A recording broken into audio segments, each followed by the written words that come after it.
You wake up before sunrise, not because you want to, because if you don't, someone will come and drag you from your sleeping mat, and the punishment for that will follow you for the rest of your life, however short that life turns out to be.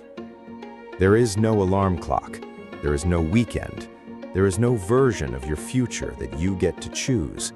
The moment you were born, before you ever took a breath, your entire life had already been decided for you.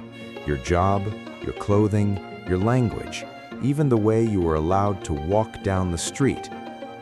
Welcome to feudal Japan, a world of extraordinary beauty and unimaginable brutality existing side by side in the very same breath. You have probably seen this world before, in movies, in anime, in video games. Samurai standing proud beneath falling cherry blossoms. Honor, discipline, elegance. That is the postcard. That is the fantasy sold to us centuries later. But if you were dropped into this world today, not as a warrior, not as royalty, but as an ordinary person, the way 95% of the population actually lived, you would not last a single day. Not because of dragons, not because of ghosts, because of something far more dangerous. The rules of a society engineered deliberately and precisely to control every single human being inside it. This is the story of that world, and by the end, you will understand why survival itself, something we take for granted every single morning, was, for most people in feudal Japan, the single greatest achievement of their entire lives. To understand why this world was so unforgiving, we have to go back to the moment it was built, not by chance, but by design. For most of Japanese history, power was scattered. Regional lords, known as daimyo, fought endlessly over land, rice, and loyalty. For over a century, the islands were soaked in a conflict so relentless that historians simply called it the Sengoku period, the age of the country at war. Villages burned, armies crossed the same fields season after season. No one was safe, not the farmer, not the merchant, not even the lords themselves. Then, in the year 1600, at a muddy crossroads called Sekigahara, one army defeated another, and the man who won that battle, Tokugawa Ieyasu, did something no one else had managed to do in over 100 years. He didn't just win a war, he ended one, permanently, and by force. What followed was not peace in the way we imagine it. It was control, absolute, engineered, generational control. The Tokugawa family built a system so tightly ordered that it would govern Japan for the next 260 years without a single successful rebellion against the shogunate itself. And the foundation of that system was terrifyingly simple. Every person from birth was assigned a fixed place in society, and they were never, under any circumstances, allowed to leave it. This is where your story begins. Let's say you were born into the largest group in this society, the peasantry. Roughly 80% of the entire population worked the land. You might imagine this as a simple, humble life. It was not. It was a life measured, quite literally, in grains of rice. Rice was not just food in feudal Japan. It was currency. It was tax. It was the very unit by which a lord's wealth and status were calculated, measured in a unit called koku, roughly enough rice to feed one adult for 1 year. Entire domains were valued not in gold, but in how many koku of rice their land could produce. And here's the part that should unsettle you. The rice you grew with your own hands, in mud up to your knees, under a sun that did not care whether you lived or died, most of it was not yours to keep. Local lords typically demanded 40 to 50% of your harvest, sometimes more, taken as tax before you ever touched a single grain for your own family. In difficult domains, some lords pushed further, taking up to 60 or 70% in a single year. There was a saying passed quietly among farmers at the time, reflecting the philosophy some officials openly held toward the peasant class. They should be kept in a state where they can neither live nor die, just healthy enough to keep producing, never comfortable enough to resist. Now imagine this. You have worked from before sunrise until after sunset for months, watching the rice grow, praying to weather you cannot control. And then the harvest comes, and a tax collector, sent from the Lord's castle, walks your fields with an assessor, calculating exactly how much you owe. Not what you can spare, what you owe. If a typhoon destroys half your crop, the tax does not shrink to match your suffering. The debt remains. And if you cannot pay it, you don't go to prison in the way we understand today.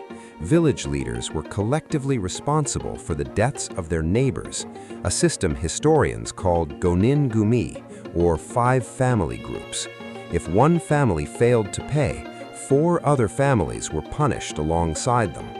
Let that sink in.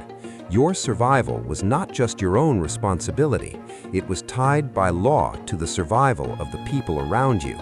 A single bad harvest could destroy not just your household, but your entire street. But farming wasn't even the most dangerous part of daily life. The most dangerous part was simply existing near someone more powerful than you. Feudal Japan operated under a strict social hierarchy known as the 4-tier social system, shi no ko sho. Samurai at the top, then farmers, then artisans, then merchants, and beneath all of them, a separate group entirely, considered outside the class system altogether, a group we will return to later because their story is one of the most quietly devastating in this entire history. The samurai were not just soldiers. Under the Tokugawa peace, many became bureaucrats, administrators, tax officials, the visible hand of a lord's authority in everyday life. And samurai carried something no peasant, merchant, or artisan was legally permitted to carry: 2 swords, and with them a right that should stop you cold. It was called kirisute gomen, permission to cut down. Under certain interpretations of samurai law, a samurai could, in specific circumstances, execute a commoner on the spot for what was considered a serious breach of etiquette or disrespect, without facing legal punishment for the killing. Now, historians debate exactly how often this right was actually used. Records suggest it was far rarer in practice than fiction portrays, because a samurai who used it recklessly could still face consequences from his own lord. But the fear of it, the knowledge that it existed, that it was legally permissible, that fear shaped every single interaction a commoner had with the ruling class. This is not a fantasy detail from a movie. This is the documented legal and social structure that ordinary people navigated every single day of their lives. Let's talk about something we rarely think about when we picture historical worlds: food. Not the food of feasts and festivals you see in period dramas, but the food of an actual Tuesday for an actual family in an actual village. For most peasants, meals were built around what was left after the tax collector took his share. Rice, when there was enough, was often mixed with millet, barley, or other cheaper grains to stretch it further. Meat was extraordinarily rare. For over 1,000 years, the consumption of the meat of 4-legged animals was actively discouraged and at various points restricted, largely due to Buddhist influence on the culture. Protein, when it appeared, came from fish, from soybeans fermented into miso or tofu, from wild vegetables gathered at the edges of the forest. And in bad years, because bad years came again and again, starvation was not a distant historical concept, it was a lived reality. The Japan endured several catastrophic famines throughout this period. The Tenmi famine of the 1780s, triggered in part by a massive volcanic eruption that darkened skies and devastated harvests across the country, is estimated to have killed hundreds of thousands of people. Entire villages were documented as having vanished, their populations dead, fled, or reduced to almost nothing. There are historical records, difficult to read even now, describing desperate families during famine years resorting to eating bark, roots, and grasses simply to survive one more week. Some records describe the heartbreaking practice of mabiki, a term literally meaning thinning, borrowed from agriculture, applied by desperate families to their own newborn children when there was simply not enough food to keep everyone alive. This was not cruelty for its own sake. It was the unbearable arithmetic of survival in a system that offered almost no safety net when nature turned against you. This is the world hiding just beneath the postcard image of tranquil rice paddies and gentle mountain villages. Beauty and horror breathing the same air. Now, let's say you were lucky enough to be born not into farming, but into a merchant family in a bustling castle town. Surely, you might think, money offers some protection. Surely wealth buys freedom. It did not in this system. In the official social hierarchy, merchants were placed at the very bottom of the 4 recognized classes, below even artisans and craftsmen.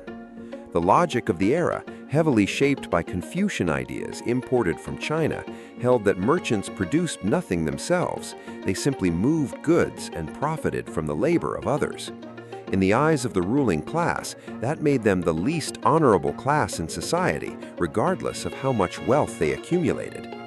And so, even a merchant who became extraordinarily rich, richer in some cases than the samurai who technically outranked him, lived under strict laws called sumptuary laws, dictating exactly how he was permitted to display that wealth. Certain fabrics were forbidden to merchants, certain colors, certain house sizes. A wealthy merchant could quite literally be arrested, fined, or have his property confiscated for the crime of dressing too well or building a house that looked too fine because it violated his assigned place in the social order. Imagine spending your entire life building a fortune only to be legally forbidden from ever truly showing it. Wealth without status, comfort without freedom. It's one of the strange, quiet tragedies of this era that rarely makes it into the dramatic retellings. Now we arrive at a part of this history that is often left out entirely because it is uncomfortable and because for a long time it was deliberately silenced. Beneath the 4 official classes existed a separate group of people, entirely outside the recognized social order, known by the term Budakumin, or by the earlier and deeply pejorative terms Eta and Hinin, literally translating to concepts meaning filth and non-human. These were people whose work involved what the dominant Buddhist and Shinto beliefs of the time considered spiritually impure occupations: leatherworking, tanning hides, slaughtering animals, executing criminals, disposing of the dead. These were essential jobs. Society could not function without them, and yet the people who performed them were pushed to the physical and social edges of every town, forced to live in segregated settlements, forbidden from marrying outside their group, required in some regions to identify themselves by specific clothing or markers, and denied basic legal protections afforded to everyone else. This discrimination did not end when the feudal era officially closed in 1868. Descendants of these communities faced documented social and economic discrimination in Japan well into the 20th century, and advocacy against this discrimination continues in Japan today. It is one of the clearest reminders that the wounds of a rigid hierarchical system do not simply disappear when the laws that created them are erased on paper. We tell this part of the story not to shock you, but because leaving it out would be its own kind of dishonesty. A documentary about survival in this era is incomplete if it only tells the story of those who were merely restricted and ignores those who were actively dehumanized. Let's step back for a moment because there's a bigger question sitting underneath everything we have discussed so far. Why did the system last so long? Why did people not simply rise up against it generation after generation? The answer lies in one of the most effective systems of population control in pre-modern history, a network of laws and surveillance so thorough that rebellion became almost mathematically impossible. Movement itself was restricted. Peasants generally could not legally leave their assigned village or travel without official permission, tracked through checkpoints called sekisho, set up along major roads. The most famous of these, near modern-day Hakone, existed specifically to monitor two things the shogunate feared above all else: weapons moving into the capital region and the wives and children of regional lords attempting to leave it. Because under a policy called Sankin Kotai, every daimyo was required to maintain a residence in the shogun's capital, alternate his own presence between his home domain and the capital year after year, and critically, leave his family behind in the capital as permanent hostages whenever he returned home. Think about the genius and the cruelty of that single policy. It kept the most powerful men in the country financially drained from the enormous cost of constant travel and dual residences. It kept them physically separated from their own family for extended periods, and it ensured that even the most powerful lord in the land had something precious permanently within the shogun's reach. If this was the level of control exercised by the most powerful people in the country, imagine what remained for everyone else. Now return to that five-family group we mentioned earlier, the Gonengumi. This wasn't just a tax mechanism. It was a surveillance system built into the very structure of daily community life. These groups were collectively responsible not only for unpaid debts, but for reporting crimes, suspicious behavior, and, during the periods when Christianity was banned in Japan, any suspected practice of the forbidden religion. Neighbors were legally obligated to inform on neighbors. Failure to report a crime committed by someone in your group could result in punishment for you as well, even if you had no knowledge of the offense. Try to imagine living inside that reality. Every relationship in your life, every friendship, every family bond in your small community carried a silent, unspoken weight. Trust was not simply a personal choice, it was a legal liability. This is how a government with a relatively small number of actual enforcement officials managed to control millions of people across an entire nation for over 2 centuries. Not primarily through visible force, though force was always present at the edges, through architecture, through the deliberate design of a society where watching each other became safer than trusting each other. Let's talk finally about crime and punishment, because this is where the gap between the fantasy of feudal Japan and its documented reality becomes almost impossible to look away from. Punishments under Tokugawa law were by design meant to be visible, public, and permanently instructive. Executions were carried out publicly, and for the most severe crimes, particularly those considered offenses against the social order itself, such as arson, which posed an existential threat to densely packed wooden cities, methods included burning at the stake. For certain categories of serious crime, punishment extended beyond the individual to their family under principles of collective responsibility rooted in Confucian legal philosophy. Torture was a legally sanctioned part of the criminal investigation process in certain circumstances, used to extract confessions, which were often required under the legal standards of the time before a sentence could formally be carried out. We are not describing these details to shock you for entertainment. We are describing them because they are historically documented and because they explain something crucial: the extraordinary, almost eerie social order that visitors and later historians often remarked upon in Tokugawa Japan, the low reported rates of certain violent crimes in many periods, the discipline, the quiet, was not simply cultural preference. It was, in significant part, the visible result of a system in which the cost of stepping outside the lines was made as brutal and as public as possible, specifically so that everyone would see it and remember it. There is one more layer to this world we have to walk through, because so far we have mostly spoken in terms of class. But within every class, there was another set of rules layered on top, rules of gender. For women, across nearly every social class in this era, legal and social authority rested overwhelmingly with male relatives. Confucian-influenced ideals, formalized in widely circulated moral texts of the period, outlined a framework sometimes referred to as the three obediences: obedience to one's father in youth, to one's husband in marriage, and to one's son in old age. Property, inheritance, and legal standing were structured to reflect this hierarchy.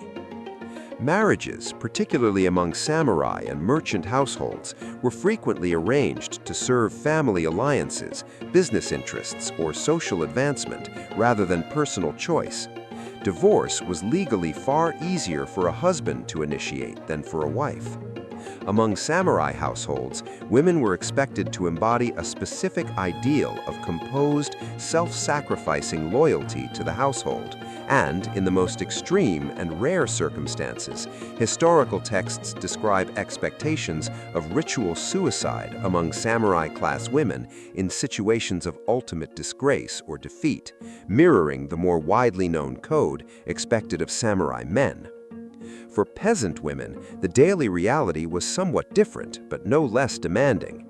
Full participation in agricultural labor alongside domestic responsibilities and childbearing, with maternal and infant mortality rates that, by modern medical standards, were devastatingly high across every class, samurai and peasant alike. Childbirth itself, without modern medicine, without antibiotics, without any of the safety nets we consider basic today, was one of the leading causes of death for women throughout this entire era. This is not a detail we include to dwell on suffering. We include it because it completes the picture. There was no corner of this society, no class, no gender, no age group that existed outside the reach of its rigid, unforgiving structure.